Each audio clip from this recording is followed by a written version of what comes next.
Convido os irmãos a abrirem a Bíblia em Atos 22.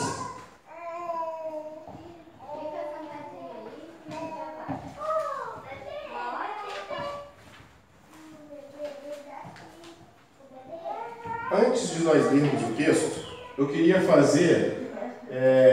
Volta, por favor. O slide. Volta aí. Vamos só clicar no primeiro. Isso. Vamos fazer um resumo no Atos 21 para a gente poder entender o Atos 22. No Atos 21, Paulo vai a Jerusalém. Lá em Jerusalém, ele encontra com Tiago, o irmão de Jesus. Tiago, naquele momento, ele era o principal líder da igreja em Jerusalém. Por que o apóstolo Paulo encontra com Tiago e não com os outros apóstolos? Porque alguns já haviam morrido e outros estavam em missão. Estavam onde, gente? Missão, é isso aí. A gente tem que entender que eles estavam em missão. Paulo faz um ritual a pedido de Tiago. Porque quando Paulo chega, ele chega para Tiago e fala: nossa, Tiago, lá em Éfeso, fiquei lá, rapaz, a igreja cresceu, a Ásia toda agora conhece o Senhor Jesus. Passei pela Grécia, a Grécia hoje conhece o Senhor Jesus. E o apóstolo Paulo foi contando as suas experiências. E aí Tiago também conta: rapaz, aqui também a obra está crescendo, as pessoas estão se convertendo, mas tem um probleminha, cara. Estão queimando o seu filme por aqui. Dizem que você fala contra a lei e contra o lugar sagrado. Que você vai contra as nossas, a nossa cultura, aos nossos costumes. E aí o Tiago fala para Paulo: faz o seguinte, faz um voto. E aí Paulo faz um voto de purificação, raspa lá a sua cabeça. E aí Paulo faz o voto. E aí o Paulo, ele está no templo e ele é visto pelos judeus da Ásia. E esses judeus falam: irmão, socorro, aquele homem que tem falado contra o templo e contra Moisés está aqui no meio de nós. E aí Paulo é preso. E quando Paulo está preso, ele pede a palavra. E aí passamos a ler. A partir do versículo 1. Irmãos e pais, escutem-me, pois eu vou dizer algo em minha defesa. E quando ouviram que ele falava em hebraico, eles ficaram ainda mais quietos. Então Paulo disse: eu sou judeu, nascido em Tarso, da Cilícia, mas fui criado aqui em Jerusalém, debaixo do ensino de Gamaliel. Gamaliel, irmãos, como eu já falei para vocês no passado, ele fazia parte de uma família de rabinos muito exímios na palavra. Ele era sobrinho de Eliel, o pai dele era famoso, o avô dele era famoso. Então Gamaliel, quando ele cita o nome de Gamaliel aqui, é para dizer o seguinte: eu não sou qualquer um. Eu fui guiado na mão dos melhores mestres de Israel. Aí ele continua: como seu aluno, eu aprendi a seguir com muito cuidado as nossas leis e costumes, sendo zeloso por Deus, como todos vocês são hoje. Então ele está dizendo o seguinte: esse zelo que vocês estão tendo com a lei hoje, eu tinha no passado, porque eu fui instruído aos pés de Gamaliel. Continuando. Assim, eu persegui os seguidores do caminho, porque eu já falei isso para vocês no passado, a igreja, que nós hoje chamamos de evangélica, no passado era chamada de O Caminho. Então olha só: persegui os que eram do caminho até a morte, prendendo e entregando à prisão tanto homens quanto mulheres. O sumo sacerdote e todo o conselho superior podem confirmar que eu estou dizendo a verdade, pois deles eu também recebi cartas para os irmãos judeus que moram em Damasco, e fui até lá para trazer acorrentado para Jerusalém qualquer cristão que se encontrasse para ser castigado. Versículo 6. E aconteceu que quando eu estava a caminho e aproximando a cidade de Damasco, por volta do meio-dia, de repente, uma forte luz do céu brilhou. Veio do céu e brilhou em volta de mim. E eu caí no chão e ouvi uma voz dizendo: Saulo, Saulo, por que me persegues? Então respondi: quem é você, Senhor? E ele me disse: eu sou Jesus de Nazaré, aquele que você está perseguindo. Os homens que viajavam comigo viram a luz, mas não entenderam a voz daquele que falava comigo. E eu disse: Senhor, o que devo fazer? E o Senhor me respondeu, levanta-se e entre na cidade de Damasco, e ali será falado tudo o que é ordenado para você fazer. E desde que eu não podia mais enxergar por causa do brilho daquela luz, aqueles que estavam comigo me pegaram pela mão e me levaram até Damasco. Em Damasco morava um homem chamado Ananias. Ele era devoto a Deus e obediente à nossa lei, e bem respeitado por todos os judeus que moravam na cidade. E esse homem veio me ver e, em pé, bem ao meu lado, disse, irmão Saulo, recupere a vista. E naquela mesma hora eu comecei a enxergar de novo e o vi. Então lhe disse, o Deus de nossos antepassados designou você para conhecer a vontade dele, de ver o justo e ouvir a voz da boca dele. Pois você será testemunha dele diante de todos os homens, daquilo que você tem visto e ouvido. E agora, o que está esperando? Levante-se e seja batizado, e seja lavado os seus pecados, invocando o nome dele. Olha que graça. Depois que eu voltei para Jerusalém, eu estava no templo orando e tive uma visão. Algumas versões estão escritas um êxtase. E nela vi o Senhor me dizendo, saia rápido de Jerusalém, porque as pessoas dali não receberão seu testemunho a meu respeito, só até aqui. Senhor, nosso Deus e Pai Todo-Poderoso, nos abençoe na ministração dessa palavra. Fala conosco, eu te peço em nome de Jesus. Amém. Irmãos, olha que interessante. O apóstolo Paulo está fazendo um discurso. E esse discurso, ele se apresenta para a igreja e está dizendo o seguinte, olha só, vocês estão me prendendo, mas você sabe quem eu sou? Eu sou alguém criado em Jerusalém, desde pequenininho, aos pés de um dos maiores dos mestres da nossa pátria. Eu mesmo perseguia a igreja. Eu perseguia a igreja. E a da tradução bíblica mostra ele como um javali no meio de uma plantação. Aquele que destruía tudo. E aí ele estava falando para a igreja, eu sou esse cara. Eu sou esse cara. E é interessante que ele vai falando dessa experiência, só que quando eu estava perseguindo a igreja, uma luz apareceu para mim. Eu fiquei cego. Aquilo era um sinal muito grande, não era um sinal pequeno. Imagina, poxa, você está andando meio caminho, pô, aparece uma luz mais forte que o sol, você fica cego. E aí uma voz fala contigo. E parece que os outros ouviram, mas não entenderam do que se tratava. E aí ele fala o seguinte, ó, vai até a cidade que lá vão te dizer o que você tem que fazer. Chega lá na cidade, Ananias recebe a palavra e fala, Senhor, você está de brincadeira, né? Eu vou lá atrás de Paulo. O camarada mata os irmãos, prende os irmãos, vão fazer o que lá? E aí Deus fala para ele, vai lá e faz o que eu estou mandando. E aqui fica o primeiro ensinamento para a gente. Será que nós fazemos para Deus aquilo que Ele nos manda, mesmo que isso vá de contrário aos nossos pensamentos? Porque muitas das vezes isso acontece. Senhor, eu não concordo, mas eu te perguntei se você concorda. Mandei você fazer. Você já parou para pensar nisso? Porque às vezes Deus vai falar para você assim, eu não te perguntei não. Eu não te perguntei. Só estou mandando você fazer. Vai lá e faz. A gente tem uma mania de achar que Deus é o nosso coleguinha, Deus é o nosso amiguinho. Ele é soberano. E esse é o Deus que nós servimos. Aí fora pode contar uma história de um outro Deus. Na terça-feira, eu, o Murilo e a Regina estávamos falando sobre isso. Você quer conhecer a Deus? É aqui, ó. O resto é invenção humana.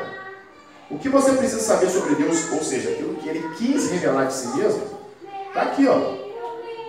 Por quê? Foi o que nós falamos para a Regina. Se você quiser saber tudo de Deus, não tem como, você é humano. A nossa sabedoria ela é incapaz de entender a complexidade de Deus. Mas aquilo que Ele se deixou se revelar está aqui, ó. E aí ele chega para Ananias e fala, vai lá, filhão, estou te perguntando. E aí nesse texto aqui faz de novo. Eu queria falar disso porque isso é um dos temas que o texto aborda. O apóstolo Paulo está lá em Jerusalém, e aí tem o êxtase.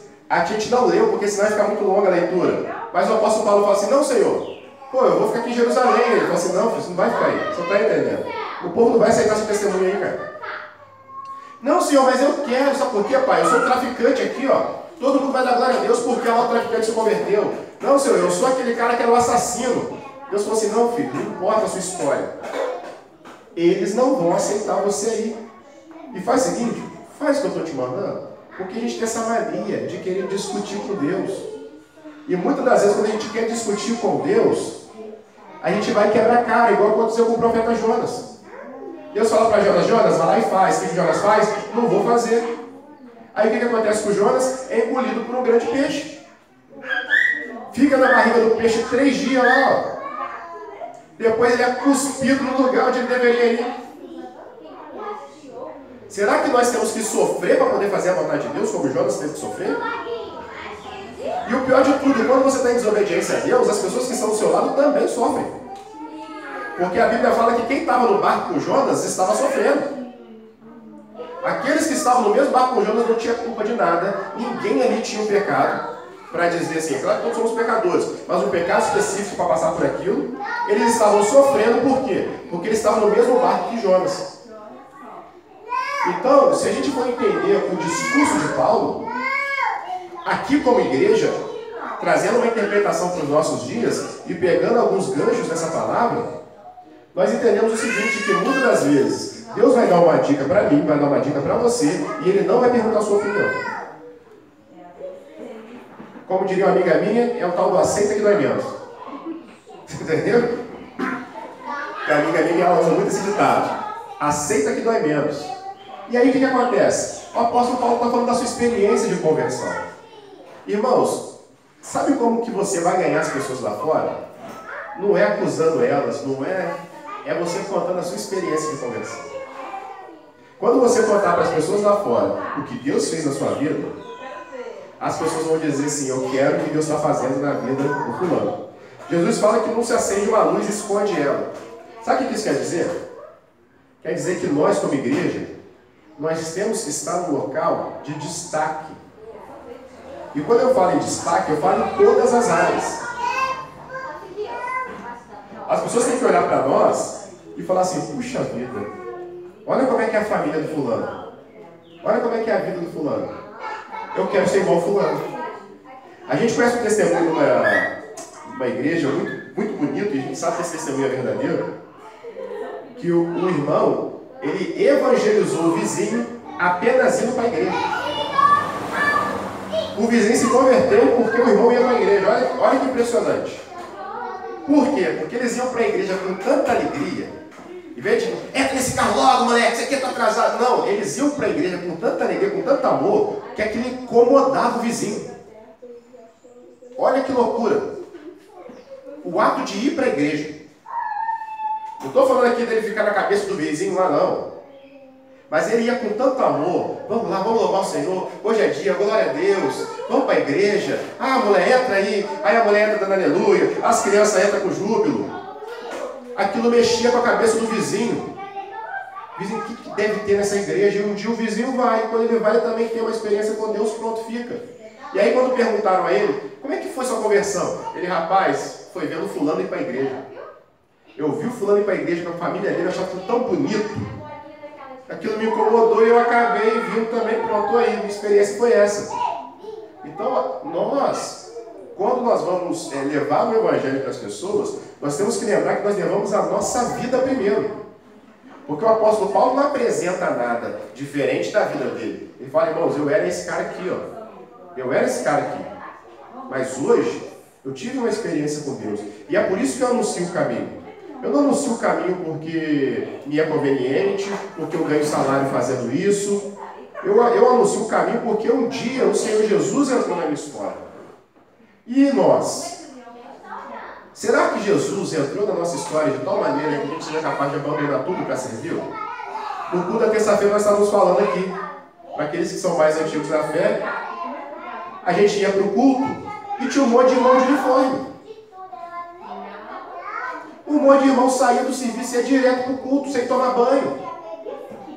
Por quê? Porque ir para o culto era uma prioridade. Hoje a pessoa fala, não pastor, você sabe, eu estou cansado. 0 hora, não sei o quê.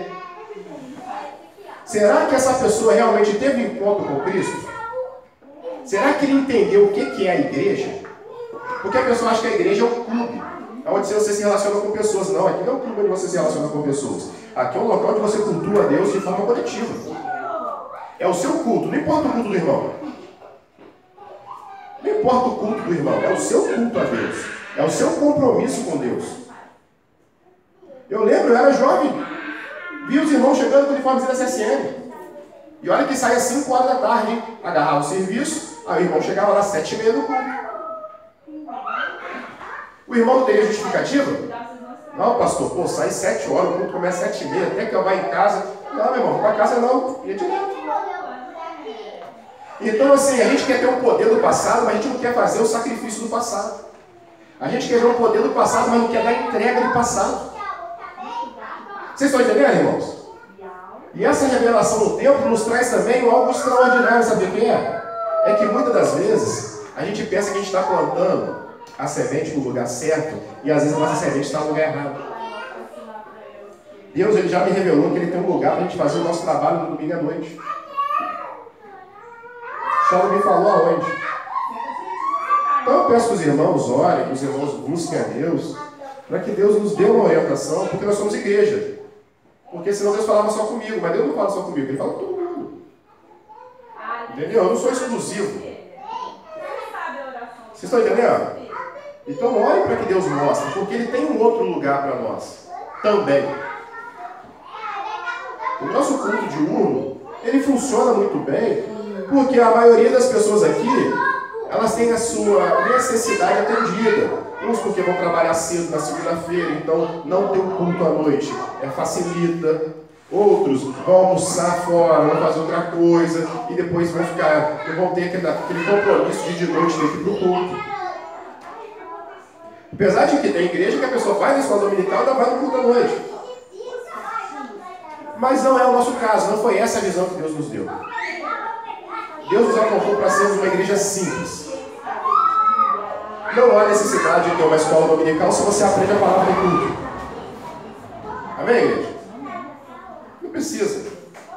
Porque fica um culto de noite, autoajuda, e de dia ele tem a palavra de Deus. Porque a palavra de Deus, na verdade, é pregada na escola dominical. Estão entendendo?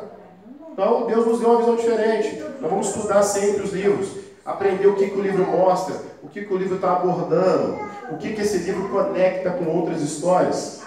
E aí o seguinte, quando o apóstolo Paulo fala isso, aí o povo fica doido. Por quê? Porque o judeu é uma religião exclusivista. Repete comigo aí. Exclusivista. Se falar 3 vezes, vira língua estranha, viu?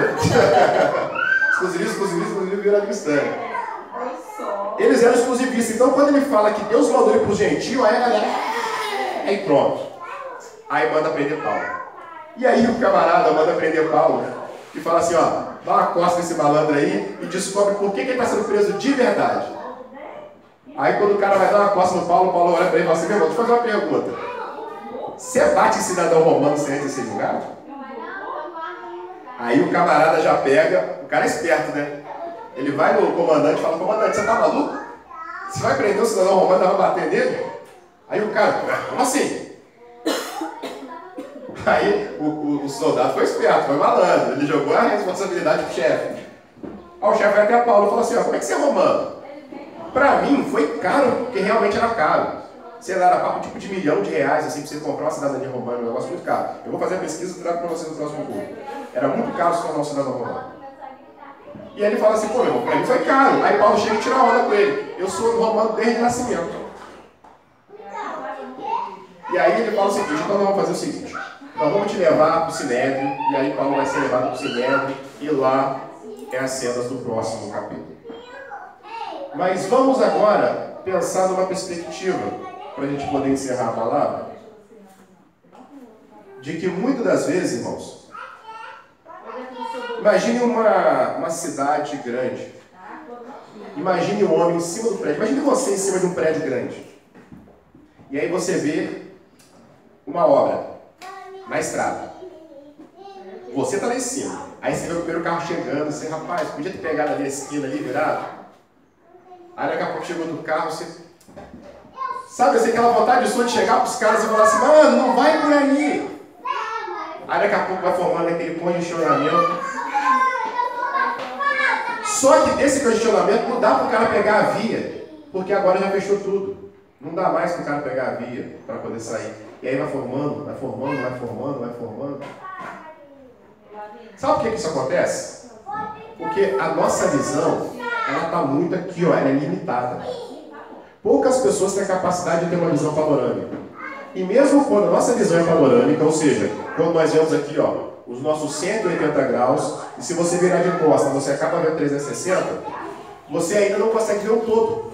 Estão entendendo? Sim ou não? Você não consegue ver o todo. Então, o que acontece, irmãos? Na sua vida e na minha vida, é assim com Deus. Deus, Ele sabe cada obstáculo que está na sua vida. Cada. Só que como você lá em cima do prédio não dá para gritar lá embaixo,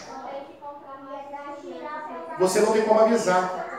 Mas com Deus é diferente, porque você pode se comunicar com Deus e Deus pode te evitar alguns obstáculos na sua vida.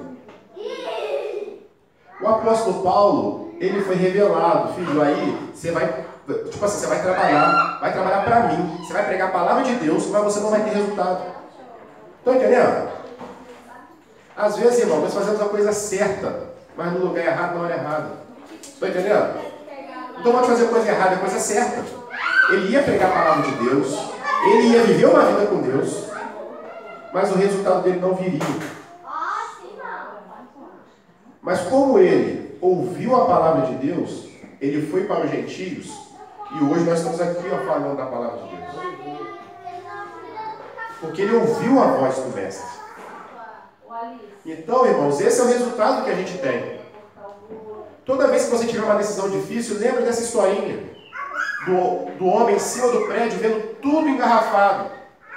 Mas ele consegue ver a solução, por quê? Porque ele consegue ver o todo. Nós, infelizmente, nós somos limitados. Nós só vemos uma parte. Amém? Vamos ficar de pé para chorar?